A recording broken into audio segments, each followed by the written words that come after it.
What about those people who have always, all along have been saying that Ababu is a mole, has been a mole all along? What do you think, Tony? I think several things. I think the Parliament has done, and in my own view, because of poor leadership, taken over the position of the imperial president. Before we had a devolved system of government, all you had to do was bribe ministers and bribe their PSs and look for your way to State House and you get your piece of the cake. Now, when that was dismantled and the ministers are professional and the president is reacting to a cabinet that is not exposed to politics, then Parliament began to increase its role and its importance. And its powers. And its powers. And demanding all matters of things, even many of which are unconstitutional. So is it a rogue parliament? Is that what you're saying? This is a rogue parliament.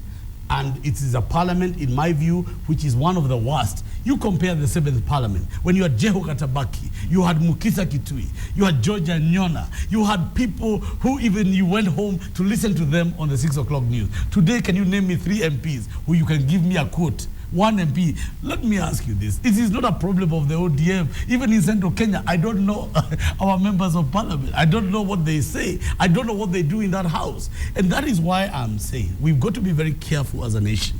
We have bestowed too much power to MCAs. Yesterday, I watched a war in Nakuru. One would have thought it was a boxing match. I'm telling you. People are there to increase their salaries. Councillors will always be councillors. Yeah. Tony. Yeah. John Kiaria. Yes. KJ. Yes.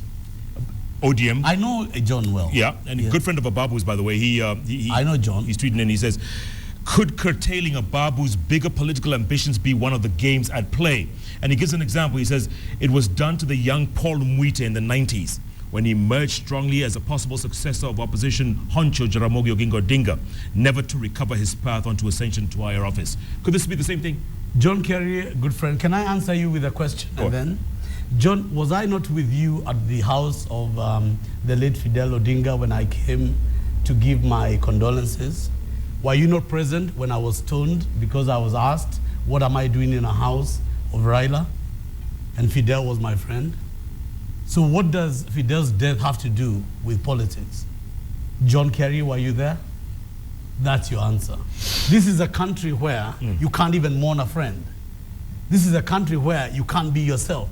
I've known the Odingas for 15 years. Yeah, you were head of protocol. The head of Raila Odinga. Okay, real quick. Yeah.